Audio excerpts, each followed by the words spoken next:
as you take charge of Greater Warangal Municipal Corporation, what are the things that you have on top of your mind? What are the 5 things or 4 things? What's your mandate? What are you looking to solve? Hi, everybody. It's been a great pleasure to come here. Though I'm a Hyderabadi, I never really have been here to Tea Hub at the opening. I've always spent my time mostly in the old city. I was posted there. So at the outset, I'd like to say that though it is Warangal or it's Hyderabad, common elements which the citizens or at the governance which we have seen are water and waste. Primarily, these two W's really are the issues which haunt the governance as well as the citizens. So, these two proper redressal, though in many smart cities they have done wonderful work, like in Indore, I have seen amazing work has happened there. Even in Bhopal, it's happening. Whereas in mighty cities like maybe in Delhi and Hyderabad, we are yet to catch on with that level of sanitation levels. What happens there and how they are redressing the waste management. We have studied Arvind, the principal secretary here with the mayors and all. We had gone there and seen. Even we have sent a lot of our own staff there to understand how they have been doing it. That is at the household level, how they gather the garbage or the waste in a segregated manner. Swachh Bharat Mission has very scientifically, for the very first time, done it's like a clear SOP. It's an SOP for every city to just follow the book and just emulate it.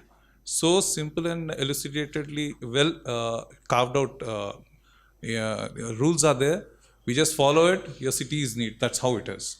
So that said, that is on the waste management. We have issues. We still are trying to grasp with it. Let us say it's with the inertia of our governance, the way we handle with our limited staff and resources.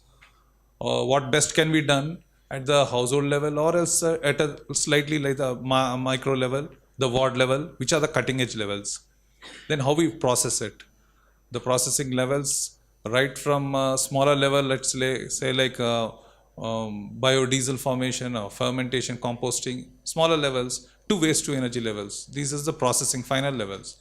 But how we again, instead of sending it all the way for processing, maybe we can also definitely, as I've had a word with in Banyan Nation with the Banyan Nation organization, it was very good. That is a plastic recycling. You can definitely recycle most of it instead of sending it all the way. It saves a lot of on our transport costs. Yes, it saves a lot on our landfill sites. True, we will not have any more Ghazipurs nor Jawahar Nagars, burning issues in the neighborhoods. All that said and done is there. It's great. And apart from that, I'd like to just share even the water supply issues. In Hyderabad last year, one small example I would like to elucidate here in front. I don't know how many of you all are here from Hyderabad itself, old city especially. Moharram is a big festival here. Not a festival exactly, it's a issue here. In the old city, we had lakhs and people throng on that day. Just 1 week before we had a major disaster, suddenly we had a subsidence in the middle of the road. It was shocking. I was a zonal commissioner. The Water Sewerage Board is a separate organization. It was an alarming. All the police force, we all rushed into the spot. It was a small cavern, maybe as small as this 4 into 4 size. We asked him to just open it up and do it. Ad hoc. So the surface issue, just water was flowing out. And it turned out within a week, just around 2 days prior to the Muharram procession. You know, the Muharram procession is a huge 1 lakh martyr for the martyrdom of this in Karbala, Hussein. It's a procession, Muslims procession. They have to go through that point. That is a singular point it has to go. This was a water leakage. 1980 was a pipeline laid. It started leaking now. That is in 2018. So the water leakage could not be perceived on the surface. What happened inside, subterranean, was a big issue. It started pulling the mud and all that inside for some years and decades. So what happened was subsidence. So almost as half of this room, subsidence in center of the road, was a big cause. Now this has created an alarm. The commissioner sir was here, who's right now here. Whatever happens, we have to fill it up. We have to see that the procession happens, because cultural we cannot afford. From Iran, God knows how many other countries, everyone has come for this holy occasion, that is the Muharram. This was a issue. Similarly, in Warangal recently, after I joined just around 2 months ago, one more, R&B has laid a beautiful road, wonderful with thermoplast paint and all that. Suddenly we've seen that it caved in. Now, why I would like to state this is the water pipelines which were laid. Yeah. Now, underneath it, no monitoring is happening. Now, I ask my AEDE, he's saying we'll dig. We'll have a JCB, we'll dig it, we'll try to excavate, we'll see where it is, we'll just put a ring of pipeline and that's it.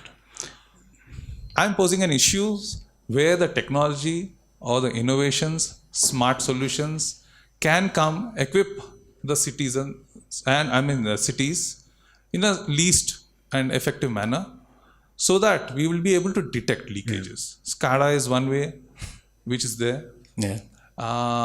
Such tools, if they are there, I think it can really help the cities. Sure. That's for the opening. This is a brilliant opening. How many of you were thinking drones and sensors and all sorts of stuff, right? Now, yeah. I think, Mr. Murthy, I've been following some of your talks. Right? You keep talking about functional infrastructure, right? When you talk about solving issues for cities, there's two things. A, there's functional infrastructure, like the drains and the roads and things like that need an upgradation. Plus, you need to equip them with IoT sensors, and then you have analytics to solve the problem. Just to contextualize that in your words, how would you do it, and how do you bring it in a technology context? Real problems and technology solutions, or technology angle. I think it's going to be a mix of a little bit of a functional plus the innovation. I'll explain it in this way. There should not be a plan B when you look at a functional infrastructure upgrade. I should not be actually saying that if I want to put a water pipeline, I should be only talking about a water pipeline, repair, works, contracts. I should be talking about drink from the tap. The quality of water is more important than how much water you actually transport. So then when you actually start looking at from that angle, then you start putting innovation from the household to the distribution link, to the supply, everything. That's part one. So then don't put a plan B saying that I'll do 3 things now and 2 things later. That's part. Now to quick fix part of it. We need to actually have innovators, startups, or infrastructure companies come in and do multiple things. I was in Dhaka and just came back this morning and was with the mayor there, and similar situations. In India, in Dhaka, every place is similar. In solid waste management, for example, we were talking about what is the biggest thing that we can do it immediately. And there was a World Bank team, there was the city team. We said not one strategy will apply. So there could be a startup who can actually doing a garbage management part of it, which is a door-to-door collection, RFID linkages, and help in check-in, checkouts of whether it is happening or not, and connecting back to the SLS. There could be certain transportation company who's just is doing a better transportation model. It's garbage picking and transportation is not about how many trucks I have. It is about how that model works, which bin will move faster, which will not move. It's a transportation modeling question. So when you actually look at from a startup, transportation model can come in. So that's where the point solution comes in. Whereas the infrastructure firm looks at how many compactors I need, how many vehicles I need to actually do a roster of these vehicles. I need to actually have morning 6 o'clock and evening 6 o'clock. That's not it's going to work. It's going to work differently. The other one is a city in India which has done what it actually looked at is which are the places where actually there is a street garbage left and thrown by various people. Can I actually use my existing sensors, which is cameras, which are deployed for surveillance to do garbage monitoring? And this is the city of Hubli Dharwad. So they are actually finding out which is this place, and proactively when they send this information on their website, once this project is executed, they'll start, it's not for penalizing. It's like about putting this entire information on board. Yeah. So then the citizens will actually get aware someone is looking and stuff like that. So there are This multiple is- strategies which need to be taken. This is to Kunal's point, right? Which is there's 27 startups here, each bring in their core competency. How do you leverage the strengths of each of these startups and then harness the power of the network to solve these problems, right? Rather than get one company and then solve these problems. Now, slowly I'd try and come to Mr. Tiwari. Sir, you've been mentoring startups and loved your whitewater rafting analogy in a nimble, chaotic, vulnerable world. You heard the problems, you've seen what Mr. Murthy has to say. How do you think startups here can leverage all these? And I want you to answer it from two dimensions. A, innovation. But more importantly, does a startup's innovation translate into revenues? How do you do that? Yeah, I think I will answer those questions first and come back to the question you raised. Yeah. See, apart from Sang Innovate, I run the IoT forum, and this is a tied thing. We have 600 IoT startups in Bangalore and about 1,300. I met a few of them here. We support all of them. And we recently ran an event, IoT Day on 13th. We showcased 7 startups, which we call the successful, grade A. They have raised 550 crores from VCs. And some of them are competing world class. Tonboy is competing and has won awards with the Homeland Security. Smarter Homes has got funding from Macquarie and all that. So they are world class organizations being built. Hardware, IoT. The numbers are small, and that's because it's a difficult country. But innovation does pay. It needs perseverance. And unfortunately, in India, our customers also are not very useful in taking innovative stuff early. Yeah. So it's a slight problem. So the answer to that is most of the time, like Cropin is an agri-tech startup, is an advisor to our IoT forum. 4 million acres under management. 80% of them are in India. And 80% of his revenues is from outside India. 20% of the land he manages from outside is India. So it's possible. But coming back to the question that was posed by Ravi Kiran sir, similar problems exist in oil refinery, etc. And there are 3-4 startups who have solutions for that. Offline, I will talk to you. They can be used. But innovation is not easy and it's not linear. So you need to have customers or stakeholders who work with very alpha, very beta stage, and you still need to be paid. Don't try to do it for free all the time. And that is a challenge in a place in India where there's not much. You may not be aware, but if you go to Cornell, the Harvard Kennedy School, in public policy, 80% of the use cases they talk, and you have this randomized controlled trial. Most are from India. In fact, Hyderabad figures a lot on the social impacts that is. We are a very innovative place. We have not yet figured out how to make too much money out of it. We'll get there. Thanks for that, sir. And I'll come back to you on that, right? I think we've heard the problem. We've heard some of the solutions that Mr. Murthy come up with. And I think innovation pays. But I guess for us as startups, problems, solutions, innovation, that has to convert into customer traction and revenue. If not, that doesn't make any sense. And the reason why it doesn't make any sense, because Mudit will now talk to you. So in his previous avatar, Mudit was with IIM Ahmedabad Infuse Ventures, and he was an investor. Mudit, take us through. I mean, here are all these startups. They've come up with these brilliant solutions. One is in water, the other one is waste, the other one is like drones. Now you have everybody here. Now, they've done these 20 lakh, 30 lakh, 40 lakh pilots. And what are you going to tell them? I mean... I think I have to give them different answers wearing my old investor hat and my current government hat. So let me start with what I use to advise startups, especially, and my field was, I started off with energy, but a lot of work in wastewater, ran water accelerator, a little bit into IoT for waste management and so on. The investments I made were mostly in areas and sectors which were primarily what you would think are public services. And the advice I would give my startups or investees would be, never make government your first buyer or your main buyer. Not the first, not the main. It could be part of your portfolio. And the reason was long purchase cycles, difficult tender conditions. At that time, this is prior to the Startup India policy, so startups were not considered a separate category, so they had to meet the same turnover and other requirements as other companies and so on. So not the main, not the first. Then of course I was given a different hat to wear, which was to solve those problems. And as Kunal earlier said, those problems will not be solved in day one.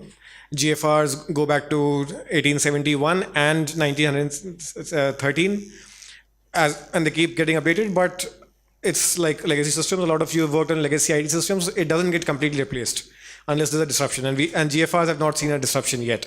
And GFRs are the government financial rules, under which most of the goods and services will be bought. So the innovation is happening. We are trying to make it easier so that other people in my ex-community say that you can think of making the government the first buyer. What does it take to engage with the government? When I was at the World Bank, we used to say India is a country of pilots, to your point. So many good pilots, the government never found a way to scale them up. You've seen recent changes. I think Aadhaar was the first one which went from a pilot to a large-scale deployment very quickly, but I think the best example is Bheem, UPI. That really went from zero to a very high pace at this point. At March, I think at some point it's now thrice of India's card transactions. So India is starting to learn how to scale up its pilots to large scale, still on the IT side, but hopefully in the next few years also on the deep product side, the deep tech side. You have new funds coming in which are focused only on deep tech. So what does it take on the startup side? A lot of perseverance, of course. You're dealing with a large variety of people in a very low trust environment. Difficult rules, lots of different levels of government. What really struck me when I joined the government was how difficult it is for officials to make decisions, how onerous are the rules they have to follow. So give a little bit of credit to the officials as well that they are trying their best. Most of them are, for sure. Try and understand what the system's constraints are, and the constraints across tendering. See, ultimately, every official is not spending his or her own money. He or she is spending public money, taxpayers' money. And there are tight rules. We've had a long fight against anti-corruption. So now the rules are which prevent corruption or the possibility of corruption. And that's why those rules are fairly... and we are happy. As citizens, we should be happy those rules are strict. It's also the job of us at Niti Aayog and others to make those rules now conducive to bringing innovation. But let's understand and appreciate why those rules exist. So please understand how the system works. Understand there's a difference between your local state government, your local city government, and the central government and what they impact. Some of you will now think we should have taken that civics class in class 7 seriously and understood the state and the central and the concurrent lists properly. I definitely had to go back when I joined this role. So if you are working with the difficult sectors, a couple of active points. There are groups of people, centers of excellence, which are working on this. My friend at IIM and I, we used to call it a fellowship of fools. There is a fellowship of fools, and I see some of the people here in this room who are trying to solve these problems, and they could be using their time much better elsewhere. They could be working on funds which don't look at these issues. They could be working in roles which don't expect them to solve these difficult answers. But try and reach out to those people. Not every problem needs to be solved by you at every time. There are people who can help you. Some of them are at incubators, some of them are at funds. A lot of them are in the government now. And as the generation of which I think Kunal is a representative of people who were engineers before they became bureaucrats starts to go up the ranks, you see more problem solvers coming in. I might be ruffling some feathers, but I see that problem solving attitude increase in the government as people go up the ranks. Reach out to them. There are people who are looking to solve the problem and stand on others' shoulders so you can see further, but understand the constraints you're working with. Thanks, Mudit. But just to mix this up a little bit, right? So we know the problem, we know some solutions, and what Mudit is saying is there's people up the value chain who are looking to solve the problem. But I think now I'm just going to be speaking on behalf of the startups, right? So here is a fellowship of fools. We all want to solve problems pertaining to the society. But here we are where the customer is unwilling to pay. That's the 101 of customer discovery and activation, right? You just can't make any money. So do you think, and I'm going to run this across the table, do you think today procurement is the biggest challenge? And I want to do this like pretty fast. Let's cover a bunch more topics, right? So I'll go with Mr. Ravikiran first, right?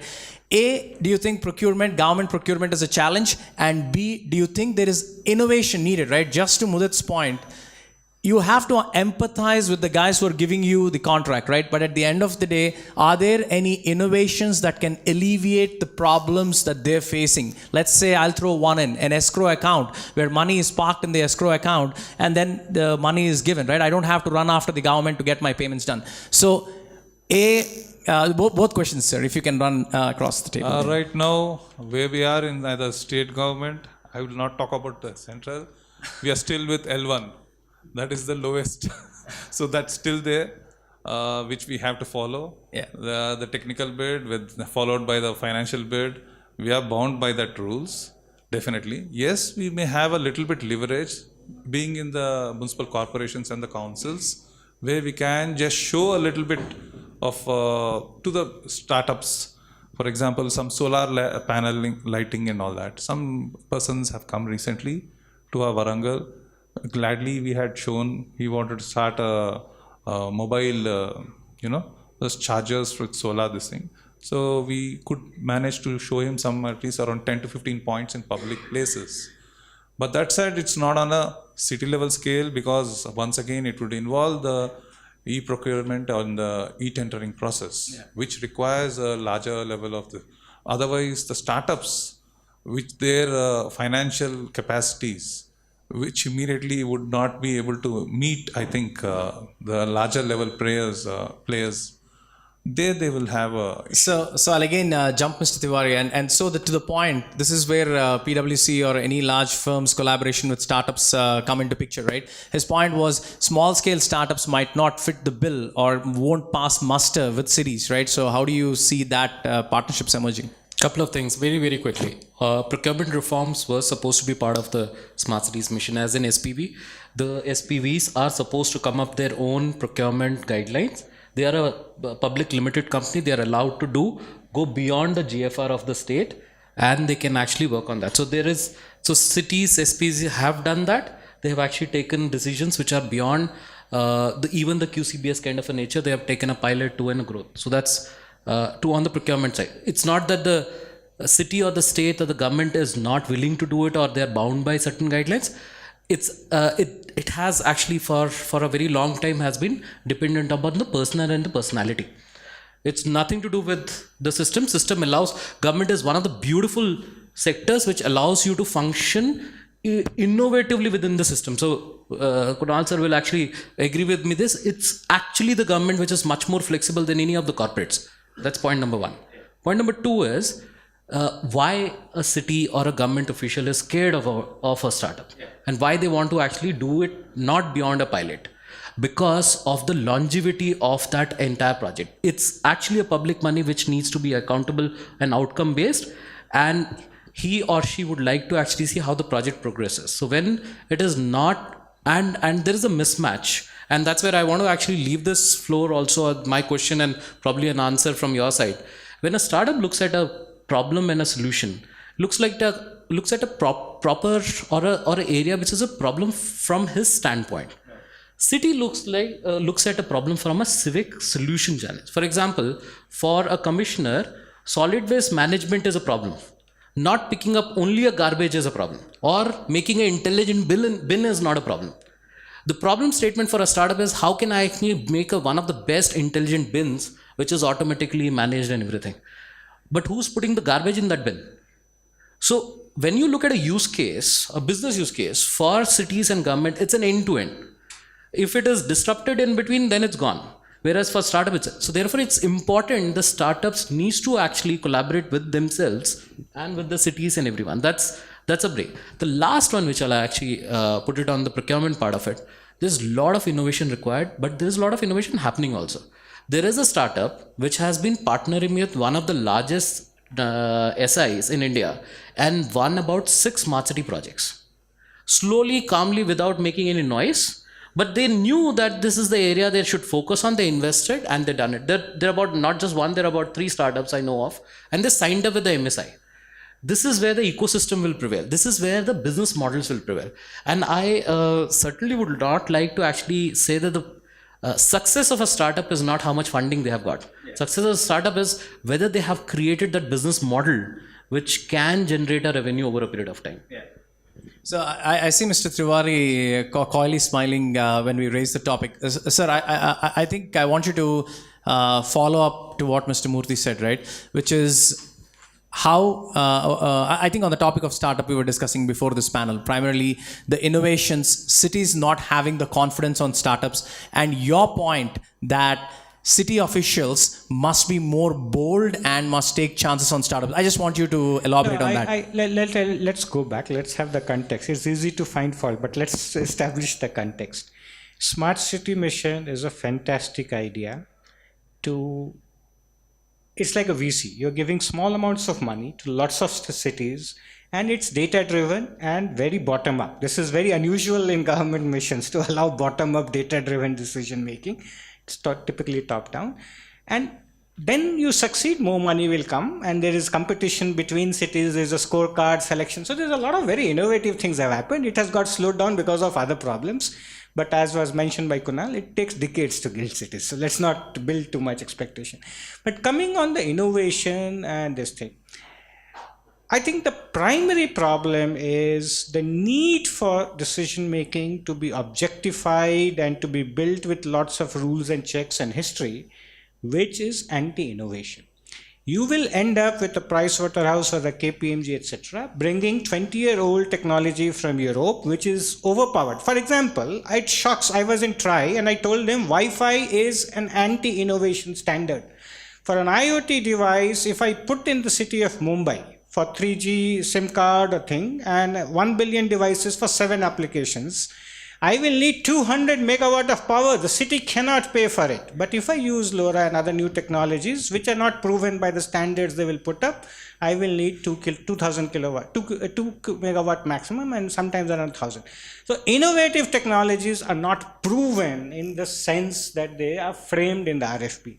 Therefore, the political decision is we will do small experiments, we will take risks in terms of proven technology and do pilots and scale it out. That is essentially a problem of a decision in advance that you are using what is not proven in the sense standards lie. That is part and parcel of the way you frame the problem. Because if you use new technology, you will achieve something which is impossible. We do not have the money.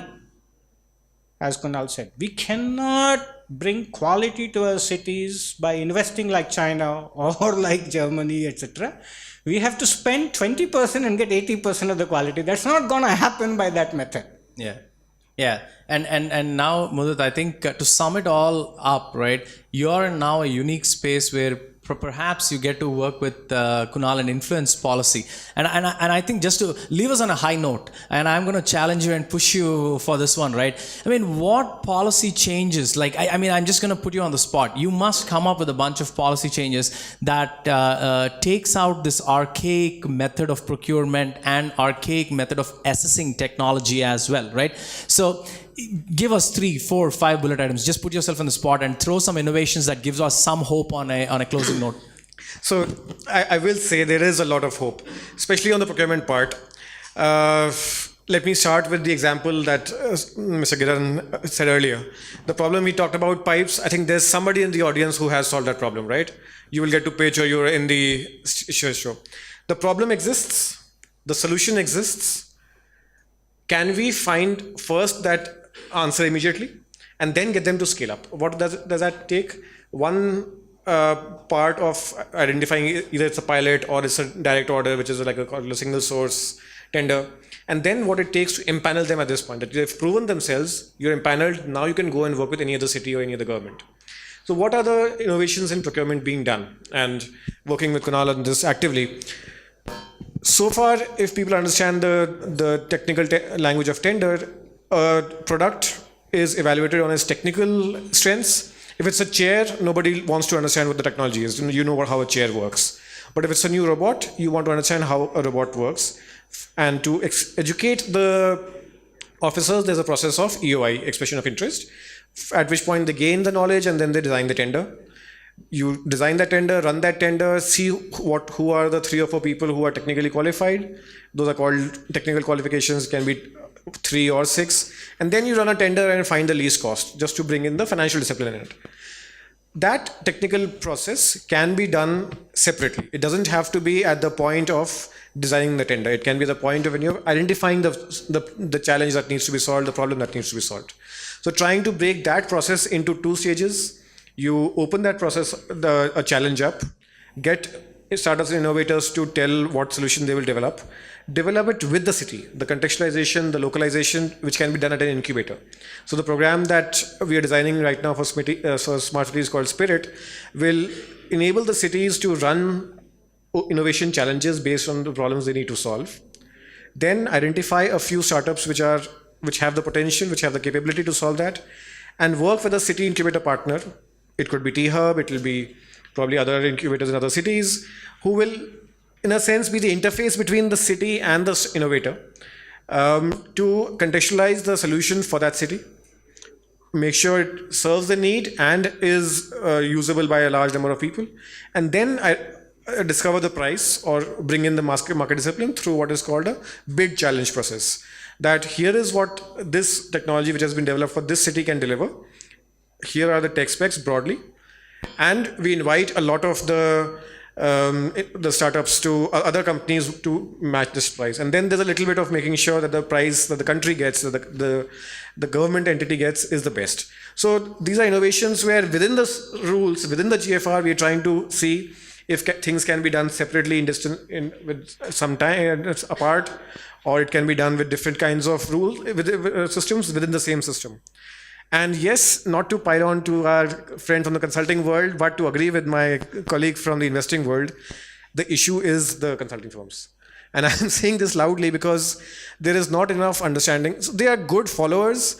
The problem has been that too many government departments, cities, states, central governments have allowed them to write the tender documents, which is putting the wagon in front of the horse. That doesn't work. They are very good rule followers. So it is up to us to give them better rules to follow, not allow them to make the rules. And that's what we are trying to do actively. We'll give you better rules to follow. We'll give you better rules to work with. But don't make the rules which bring in technologies from the 1990s, which is happening. And I will say it from a public forum, it is happening. So it is up to us to fight that hard battle to make sure that the rules bring in innovation, not just to 3%, but 30%, maybe even higher. Because ultimately it's Indian innovators we are talking about. The system integrators are not Indian.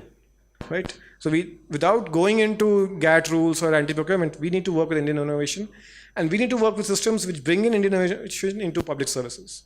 And it goes beyond smart cities. I work with defense, I work with health, and in all these 3 ministries, the kind of challenges that we heard from Mr. Kiran are what we're hearing from officers. These are problems which an international company will not solve, and Indian innovators exist. Help me find the way which meets the democratic requirements of transparency and public equity. Meet those processes, but get me the solution from an Indian innovator. It's happening, and the demand is what's driving it. That's a great comment, right? I mean, actually, I was about to compliment you for being a great sport, but go ahead. No. So I'm being very. So actually, this is what happens when we actually talk about the archaic GFR. We are not able to do any kind of a disruption on that, except we also say that on the procurement side we can't do, and we actually blame the middle layer. Okay, so that's where the whole problem lies. The problem is procurement stage is not for technology selection. It is for a system integration selection based upon certain KPIs and SLAs given in the document. It doesn't actually allow you to actually do a technology selection. Technology selection, as Mudit very rightly said, has to happen much before when the EOI even happens. It happens at the DPR stage, which is a detailed project design. And detailed project design is where the consultation with various technology players, startups, and everyone has to happen. So I think the understanding of the entire project life cycle seems to be much more relevant for all of us than actually looking at only at one single stage, which is the procurement stage, and blaming the procurement and the bidding stage. I can tell you 3-4 startups in the last 3 months have won direct procurements in cities unknown for all of us, direct. And they have been able to do that. It's not because the procurement guidelines doesn't allow it. It's because they, from day 1 to day n, they were involved. Everyone got involved in that process. So that's where, and there are 3 or 4 which are doing pilots in various cities. So they will actually grow up into. No, Mr. With the point well taken. I think there are 2 things here, right? Pilots really allow cities to evaluate technologies, number one. Post pilot, I think pilot is a great way for us to demo the technology to them, right? So again, credit where it is due, and why pilots are important. The second thing is, I think post pilot stage, I think the onus lies probably on the seller of the service, or a combination with somebody like a PwC, to convince and to educate or to throw light to the administrators about the technology and the overall architecture and so on and so forth, right? So that is the stage at which technology evaluation should have happened. But because of compressed timelines, archaic procurement procedures, you combine the L1, T1 and all these things into one single short cycle. Now, in the interest of time, and again, thanks for the positive... Make the panel into a debate. People are on their smartphones. Panels don't work anymore. Debates work. No, I think thanks for being honest. I think thanks to you, Mr. Murthy, as well. You were being very honest as well. But the other thing is, so when is this policy change going to happen? What's the timeline? No, I'm just kidding. But sorry, I dropped the. This is so. What I would like to do is spend the next 5 or 10 minutes. So I have a bunch of questions from everybody who's posted them on a board, and about 6 questions are actually about one thing, which is, hey, what are the problems you'd like to solve? What are the trends you want to see in the next 5 to 6 years? If I were to start a smart city company or a smart city thing, what is that one thing I want you to focus on? So everything is about trends for the next short, medium and long-term trends. Now I'll just go quickly, just take 30 seconds. What are the 2 or 3 important things that the startups should focus on in the next 3 to 5 years if they were going out, that they want to know? I mean, the startups have come up with a lot of innovative ideas and solutions. We have only 30 seconds per person. Yeah. You got to go fast. What are the 3 things that you want to see from startups bringing to your city? Which are closer to the community's needs. 1, immediately where you can impress upon them. 2nd, it should be financially viable. It should compete with the markets. And next, it should be really a smart solution to the entire governance. Got it. So the first one is, you got to bring technologies, but they have to be relevant to the local problems. Don't bring random stuff. That's what he's saying. Sir. I'll give 2 specific examples. For profitable, go for transportation. It's a common problem all over. With urbanization increases, and you can make money. It doesn't have to depend on the government. People will pay. And if you want for impact, I would suggest you look up the word Project Usuru, and we are running a project in Bangalore on air pollution. We want to solve air pollution problem in a massive experimental way by having 4,000, 5,000 measurements in Bangalore, and 8 or 9 people will work on how to reduce pollution. We'll find out which one works and then get it scaled up. Mr. Murthy. Okay, so 3 areas. Short term, look at something which is the underground. All the cities have that problem of whatever is there underground, they don't know where it is. And there is too many technologies, too many actually claims, but none properly proven. So that's one, very quick. The second is, on a longer term is, and this is my favorite, how can actually, and we have been running a hackathon around this and talking to a couple of startups already, mosquito free city. That's my lovely stuff. So mosquito free city is the second one. And this is plagiarism. I accept it. Sri Lanka came with saying that we are a dengue free country. So I said, if it is a dengue free country, why can't I do a mosquito free city? So that's the second, but it's a little bit long term, needs to have. And the last one is drink from the tap.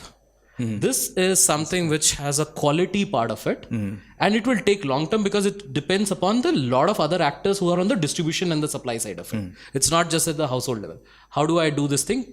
I cannot have a smart city when the ROs are there in the household. So that's not a smart city. All beautiful problems. Yeah, Mudit. Before I take those 30 seconds, I will apologize to him for putting me on the spot. But I would say look at the problems which are hitting the headlines. And I take example from the climate change debate from 2004 to last year. It's air pollution, it's plastic waste. So look at problems which are hitting the headlines. Why? Because headlines affect governance immediately. And that focuses people's minds. And when I say people's, it's decision makers, policy makers, and those who question policy makers. So look at the things that are hitting the headlines, which you can solve. So these 2 things come to mind immediately. Climate change has seen a journey, but it's still there, not above the fold, but below the fold in the newspaper. But anything which is getting people's attention, it could be traffic in Bangalore, it could be air pollution in Delhi, it could be water issues in Chennai. So things which are really on top of people's minds get political space, get political capital. That's where you can see experimentation. That's where people are open to giving you chances. That's where your efforts will see, and you will be in the headlines fastest. There's on the topic of underground. Thank you so much, Mudit. On the topic of underground, there's an outrageous question, which is when can we bring Elon Musk's boring company in India, dig all the tunnels, and then solve the underground problem? There's one question here, but let's dwell it on the break. Before I let you guys all go, there's one question that I thought was really interesting. Again, less than 30 seconds or even 15 seconds this time around, which is what's one question or one solution or one thought that you always hear and you're tired of hearing that thought about smart cities, right? When somebody comes to you and then says one thing to you about smart cities, you're tired of that. What is that one thing that you're tired? And the question comes from, sorry, I couldn't read everybody else's name. This question is from Ganesh T. So go T Ganesh. Yeah, sorry. What's one thing you're tired of hearing about smart cities? As already Kunal sir has said, the journey has had begun. When will it again become smart? How long should we wait for the cities to become smart? Yeah. We've been hearing it every day, even in our Twitter ratty. So it's continually bombarding even a small city like ours, Warangal. So this is one thing which is really continuing. Our say is the journey is on. So the communities, the cities are going to be smart. So the next time you see Mr. Ravikiran, all you have to do is ask him, when is Warangal going to become smart? And that's what you got to do. I think the thing that upsets me is actually the word smart causes half the problem, and it is technology fix rather than an effectiveness and efficiency and happiness fix. And that's what gets you upset, because smartness is not about technology. Yeah. It doesn't upset me. This is something which is Nothing upsets you? Yeah. No It's, question upsets because you. this is something which gives an opportunity for all of us to ponder and work on. This is one mission which actually has raised more questions, and that means we have been actually sitting with those questions in our heart and not letting it out. Yeah. So this is an opportunity for all of us. Yes, that's great to know. As many as questions we will answer. Yeah. That's the risk with coming in last. Your answer gets taken away. I believe in badnaam hua to kya hua, naam to hua. If it's causing problem, if it's causing heartburn, that's probably a issue that can be solved. But if it's one term that I think I've overheard and which I don't want to hear again is smart dustbins. Smart dustbins? Yeah, that's just an overused term, overused technology, and too many people are trying to sell that. But that's just a small example. But if it's a problem which is coming up often, I think that's an opportunity for us to resolve. Badnaam hua to kya hua, naam to hua. There's enough taking up your attention, we'll get a little bit of it. Give it up to the panel, guys. What a fantastic group. Thank you so much, sir. Thank you.